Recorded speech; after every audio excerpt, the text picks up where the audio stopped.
Hi, I'm Cass Nauman, and I'm going to be talking to you today about yoga.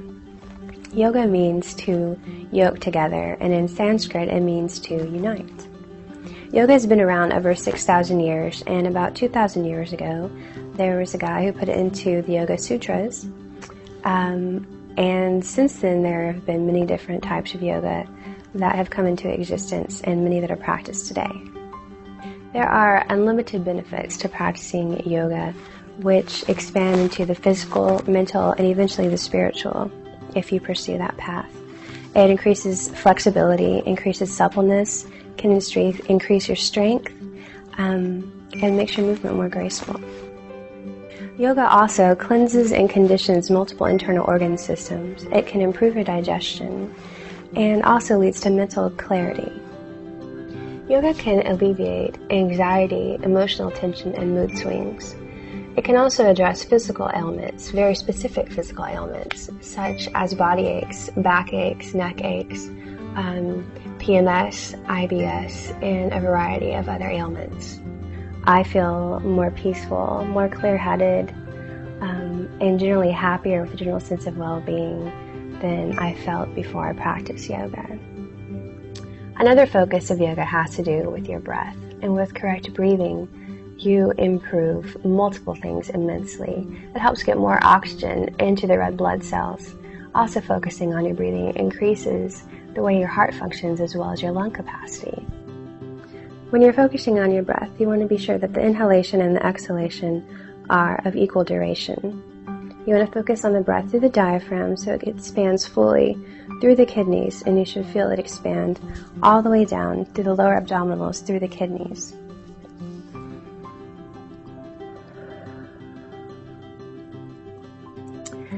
Yoga could be a benefit to absolutely anyone in the population, from children learning basic postures, practicing breath control, stability and balance, up to a geriatric population, working on the same things actually, keeping suppleness, preventing osteoporosis, and keeping their bodies limber. For the average person, you would benefit by decreasing fat around your abdominal muscles. It would help you focus your attention better and centeredness and stillness and clarity. It would help you with balance, with flexibility, and with general peace of mind. One of the really cool things about yoga is that you can do it in the comfort of your own home. If you like, you can just buy a video from a store on the internet and practice in your own home. You don't have to buy any equipment or pay any special fees to a gym. You can buy a mat if you like, or you can just lay down a towel to practice. Now you may be thinking, wow, I could never do that.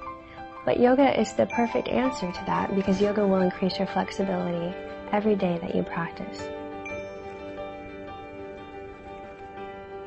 Personally, for me, yoga has done an enormous amount of things. It has certainly improved the quality of sleep that I get.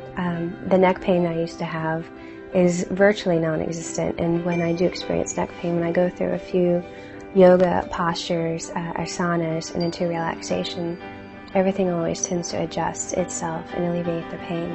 Next, I'm going to show you a few yoga asanas, a few poses. And again, remember, you don't start out doing those. You work up to these. This is probably the most basic, simple yoga pose. Most classes will start in this position. When you begin the class, just begin centered and becoming aware of your body and your breath. Oftentimes, if you're more advanced, you'll place one foot on top, or sometimes you can place both of them on top as you sit in this pose. But if that's not comfortable for you, you can just sit in a regular style pose. And sometimes you can place a pillow or a blanket behind you to kind of sit you up a little forward to make it more comfortable in that pose. This pose is called the triangle pose. It stimulates the nervous system, the digestive system, and decreases abdominal fat, as well as strengthening and stretching the hamstrings and working the muscles around the knees. I've certainly experienced some strength gains, particularly in my upper body and my core and my abs. More limberness, more flexibility, suppleness in my muscles, and a general sense of well-being. There are many different levels to yoga. Everyone starts out as a beginner, so at the beginning you just focus on your breath and go through a few basic poses Just getting used to and comfortable sitting still for a period of time, focusing on your breath, each exhalation, you're always stretching deeper into the stretch. And as a beginner, you just start with this. As you progress, you go into more intermediary and advanced poses that you hold for longer periods of time or sometimes into flows. As you progress, it'll become more and more difficult, but it's only as your body is ready. You want to wait until you're comfortable with each position before you move on. This next pose we're going into is called the boat pose. It teaches alignment, focus, and balance. This pose also aids in digestion.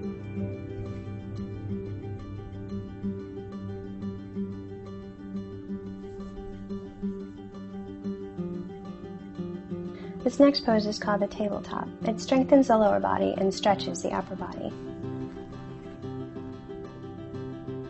Tabletop.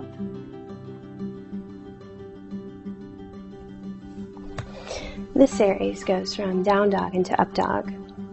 The up dog, which I'm in now, helps to open up the chest and keep the neck and back supple and healthy. Now I'm going up into down dog. Down dog tones the nervous system and cleanses the internal organs, as well as strengthening the entire lower body, and particularly working the lower back.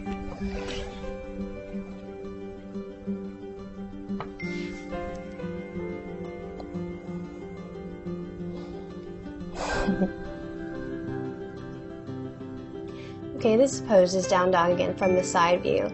It forms a triangle. You want to reach your hands forward as far as you can, stretching the lower back. And the top of the triangle you want as narrow as possible.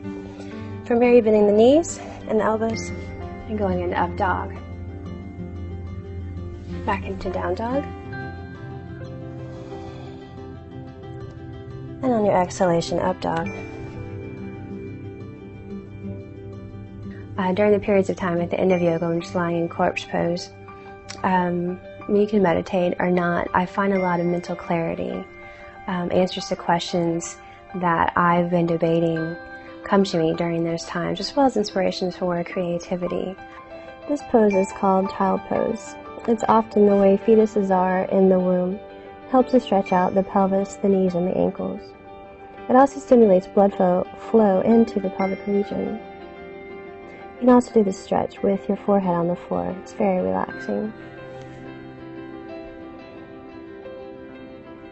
I think it was because I noticed such an increase in my flexibility within the second time that I practiced. And I found it so relaxing at the end. I felt like I'd had a great workout and really earned my relaxation, my clarity, and peace of mind. I noticed better sleep the first night after I practiced. And I was really excited to take the next class. It's always something challenging because you're learning new poses or you're advancing and progressing with the poses that you've already learned. It's really rewarding because you're not working against anyone else. You're just trying to better yourself and improve yourself from your practice the previous day or week. By being aware and taking care of my body on a daily basis and exercising and stretching and being sure to relax and self-reflect at the end of every day, I maintain plenty of self-awareness and mental clarity to make decisions and to cope with my everyday life. I would encourage anyone who hasn't tried yoga to definitely check out a video or a class nearby. You can almost always try your first class for free at any certified yoga facility around the country. It's made such a profound difference in my life and my physical health and my mental well-being. And if you're already practicing, I encourage you to just continue it as a lifelong process. Namaste.